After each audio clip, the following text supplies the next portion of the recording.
Akhi muslim, ndugu yangu Muislamu, jiulize, ni wangapi waliopenda dunia na wakaipata dunia, na ni wangapi walipenda dunia na wala hawakuipata dunia, na ni wangapi walikunjulia dunia lakini leo wako wapi? Bila shaka wote ni wafuatarajiwa na wengine washatangulia mbele za haki. Wewe ni nani mpaka leo ukawa ni mtu mwenye kudhihirisha madhambi usiku na mchana, wala haufikirii katika nafsi yako kwamba kesho nitakuja kukutana na Mola wangu, na je, nikikutana na Mola wangu atanipokea katika mapokezi ya namna gani? Akhi muslimu wa muslima, emshtuka na ujue kwamba hii dunia ni mapito, na ujue kwamba al-aqiba at-tayyiba lilmuttaqin, mwisho ambao ni mwema ni kwa ajili ya wacha Mungu. Na leo nimeandaa takriban mambo 10 ambayo yanamkuta kama malipo ya yule ambaye mwenye kudhihirisha madhambi. Jambo la kwanza ni mtu kupata mwisho ambao ni mbaya.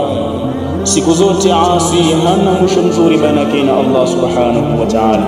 Ndio maana mtume wetu akakwambia tumwombe Allah mwisho ambao ni mwema. Lakini pia jambo la pili ni Allah kuweza kuondoa haya aibu katika kifua cha mtu ambaye mwenye kumwasi Allah subhanahu wa ta'ala. Moyo wake unabaki kuwa ni moyo ambao umekufa, kwa sababu yeye ameona madhambi ndio style life yake kwa leo. Lakini pia jambo la tatu ambalo Allah anakupatia kama zawadi ya kuweza kudhihirisha madhambi ni kuwa na ushujaa, kuwa na uthubutu katika madhambi. Kila siku watafuta dhambi ambayo ni jipya, lakini pia watahawanu biha, na kuweza kulidharau lile dhambi ambayo umelileta leo, kuona kwamba ile dhambi ni dogo. Ndo kanuni ya Allah subhanahu wa ta'ala, yumli lahu, Allah anampa umri, anamrefshia, anamdogesha dhambi hilo huyo na dogo, lakini kwake Allah kwa ni kubwa, na mpaka siku ya siku Allah mchukua angala jatubia. Na jambo la 4, nashrul fasadi wal ifsadi ghairi, kwamba wewe unakuwa ni mtu wa kuweza kueneza uchafu katika jamii, unakuwa ni mtu ambaye waeneza uchafu kwa watu ambao walikuwa ni wema, na Allah kupata hadhari ya uchunga kueneza uchafu kwa waumini wa kweli. Na jambo la 5, istihqaqi al-la'nati wa at-tardu min rahmatillah, mtu kupata laana ya Allah subhanahu wa ta'ala. Mtu anapozama katika maasi usiku na mchana akawa anamkosea Allah subhanahu wa ta'ala, basi Allah anampa bonus ya kumpa laana, ya kuweza kumchukia na kumuondoa kabisa katika rahma zake, katika huruma zake Allah tabaraka wa ta'ala. Lakini pia fathu babu al-maasi ala mujtama'in, na jambo la 6 manapewa mtu huyu ni kuweza kufungulia mlango mpana wa maasi katika jamii. Ndio maana leo watu wameacha kueneza vitu vya kheri katika mitandao, watu wameacha kueneza vitu vya kheri katika jamii, kwa sababu Allah shawapa vile ambavyo stahiki, kwa sababu hawakubadilika.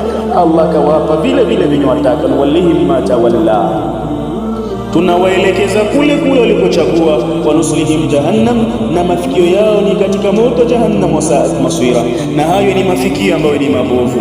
Na bonasi ya 7 ambayo Allah yuwapatia watu waovu, istiqabi haibatu dini fi qulubihim, Allah yuondoa ile muonekano, Allah ondoa ile mtazamo wa dini katika nafsi zao, miili yao yawe kama vile ni kopo halina lolote katika hofu ya Allah subhanahu wa ta'ala.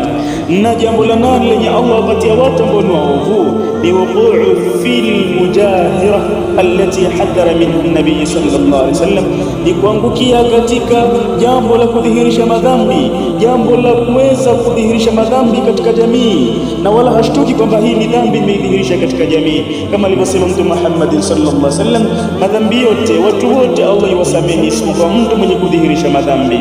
Huyo mtu ana mafikio ambayo ni machafu mbele ya Allah, hadithi muttafaqun alayhi. Lakini pia jambo la 9, ta'ridun nafsi li'uqubati llahi fi dunya wal akhirah, ile nafsi kudharau dhambi ambazo zifanya kwa akumfanyia Allah subhanahu wa ta'ala katika maisha ya dunia na akhirah. Au ni jambo la kawaida, na mshairi atuambia la tahdaranna dhunuba saghiraha wa kabiraha fa innal jibala min al-'asra, mshairi atuambia usidharau dhambi dogo wala kubwa, hakika mlima siku zote ulianza ukiwa ni changalawe.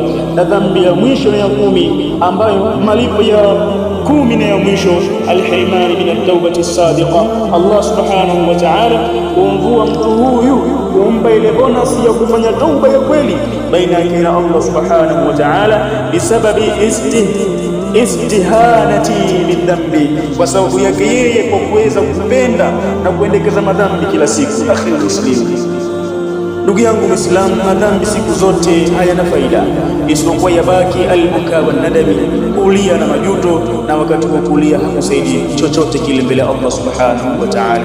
Mwenye akili timamu ni yule ambaye leo hilo ichunga nafsi yake ili kesha suhudia katika dhambi lile lile, na muumini wa kweli siku zote haanguki kwa tundu mara mbili. Lidhan na'udu ila Allah, turudi kwa Allah subhanahu wa ta'ala, kwa sababu ndo marejeo ya kweli ya mimi na wewe ndugu yangu Muislamu. Wallahu ولي التوفيق.